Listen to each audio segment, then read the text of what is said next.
بسم اللہ الرحمن الرحیم۔ قرآن مجید کا پیغام عمل۔ علم سے صبر پیدا ہوتا ہے اور صبر سے کامیابی ملتی ہے۔ علم سے اطمینان حاصل ہوتا ہے اور زندگی کی سعادت کے لیے اطمینان ضروری ہے۔ علم حاصل کرنے کا سفر جاری رکھو۔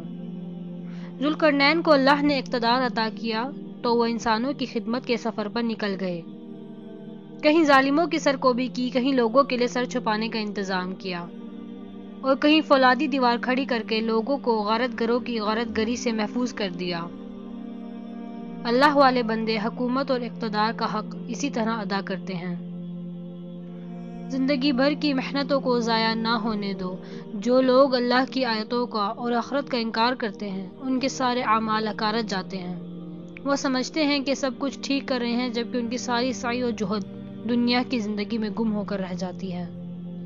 ہوش سے کام لو، اللہ کی کتاب پر ایمان لو اور نیک کام کرو۔ جنت الفردوس کی نعمتیں تمہارے انتظار میں ہیں۔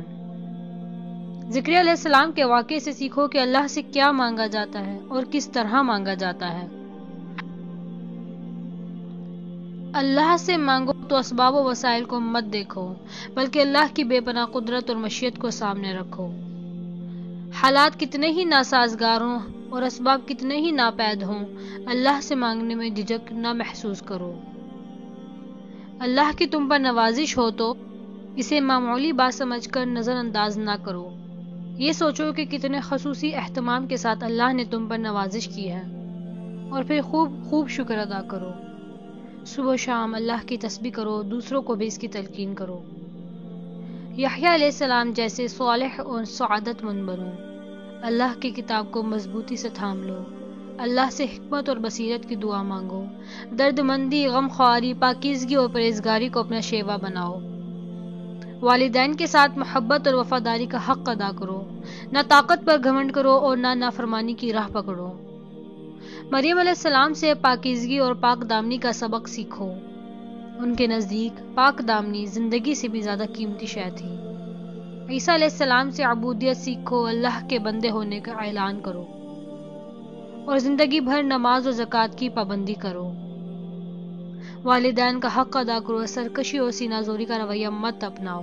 اعلان کرو کہ اللہ میرا بھی رب ہے اور تمہارا بھی رب ہے، صرف اسی کی عبادت کرنا صحیح اور سیدھا راستہ ہے۔ ابراہیم علیہ السلام سے محبت اور دلسوزی سیکھو۔ کتنی نرمی اور کیسی محبت کے ساتھ اپنے باپ کو توحید کی دعوت دی۔ باپ نے دھمکیاں دی تو وہ بھی ادب سے سنی اور آخر تک اپنی محبت اور دلسوزی پر قائم رہے۔ اللہ نے اپنے سچے بندوں کو کبھی ضائع نہیں ہونے دیا۔ ابراہیم علیہ السلام نے اللہ کی خاطر اپنی قوم سے اور قوم کے دیوتاؤں سے دوری اختیار کی تو اللہ نے انہیں نہایت صالح اولاد سے نوازا، انہیں نبوت کا تاج بنایا، ان پر اور ان کی اولاد پر رحمتوں کا می برسایا، اور ان سب کو رہتی دنیا تک کے لیے سچی اور اونچی ناموری عطا کی۔ اسماعیل علیہ السلام کی سیرت سے سبق حاصل کرو۔ اسماعیل علیہ السلام وعدے کے سچے تھے۔ وہ اپنے گھر والوں کو نماز اور زکوٰۃ کی تلقین کرتے تھے۔ رب کی خوشنودی حاصل کرنا، بس یہی اسماعیل علیہ السلام کی زندگی کا مقصد تھا۔ یہ وہ لوگ ہیں جن پر اللہ نے خصوصی نام کیا۔ ان کا حال یہ تھا کہ جب انہیں ان کی اللہ کی آیتیں سنائی جاتی تو بے اختیار سجدے میں گر جاتے اور روتے روتے ان کی ہچکیاں بن جاتی۔ لیکن بعد میں وہ لوگ آئے جنہوں نے نمازیں ضائع کر دی اور خواہشات کے بندے بن گئے۔ ایسے لوگوں کا انجام بہت برا ہوگا، لیکن اگر وہ توبہ کر لیں، ایمان اور حسن عمل سے آراستہ ہو جائیں تو ان کے لیے بھی رحمت اور مغفرت کے دروازے کھلے ہوئے ہیں۔ یہ مت دیکھو کہ دنیا میں کون زیادہ شان و شوکت اور منصب و دولت والا ہے، یہ سوچو کہ آخر میں کون شان و شوکت کا و مقام کا والا ہوگا۔ جھوٹی امیدوں میں مت جیو، یہاں سب ٹھاٹ یہیں رہ جائے گا۔ نیکیاں آخر تک ساتھ رہیں گی اور وہی آخرت میں کام آئیں گی۔ اپنے ایمان کی حفاظت کرو اور اچھے کام کرتے رہو۔ اللہ تمہیں ایسی جگہ رکھے گا جہاں محبت ہی محبت ہوگی۔ قرآن پاک رحمت کی کتاب ہے، اس میں ایسی کوئی بات نہیں ہے جو بد نصیبی کا سبب ہو۔ یہ تو خوش نصیبی کا راستہ بتانے والی کتاب ہے۔ اس میں یاد دہانیاں اور نصیحتیں ہیں ان کے لیے جو اچھے کام کی تمنا رکھتے ہیں، جو اچھے انجام کی خواہش رکھتے ہیں اور برے انجام سے ڈرتے ہیں۔ اللہ کے سوا کوئی معبود نہیں ہے، بس اللہ کی بندگی کرو، اللہ کی یاد دہانی کے لیے نماز پڑھو۔ اللہ کی یاد کے لیے نماز پڑھو، قیامت آنے والی ہے، اس کی تیاری کرو۔ جو آخرت کو مانتے نہیں اور خواہشات کی پوجا کرتے ہیں وہ تمہیں نماز سے نہ روک دیں۔ ہر سرکش اور باغی کے پاس جاؤ، اسے نرمی سے سمجھاؤ، اس کے اندر اللہ کا خوف جگاؤ، بتاؤ کہ جو صحیح راستے پر چلے گا اس کے لیے سلامتی ہے، اور جو حق سے منہ موڑے گا اس کے لیے سخت عذاب ہے۔ فرعونوں سے مت ڈرو، بس اللہ سے ڈرو، اللہ تمہارے ساتھ ہے۔ اللہ کی دعوت کے لیے نکلو تو اللہ سے دعا کرو، میرے رب میرا سینہ کھول دے، میرے کام آسان کر دے، میری زبان کی گرہ کھول دے، میرے بات کو قابل فہم بنا دے، مجھے اس راستے میں رفیق و مددگار مہیا فرما دے۔ جیسے کہ یہ دعا حضرت موسیٰ علیہ السلام نے اپنے رب سے مانگی تھی، اسی طرح یہ دعا مانگو اللہ تعالیٰ کے جب راستے میں نکلو۔ جادوگروں کا ایمان اور ان کی استقامت دیکھو۔ فرعون نے کہا تم سب کے ہاتھ پاؤں کٹوا کر کھجور کے تنے میں کیلوں سے ٹھکوا دوں گا۔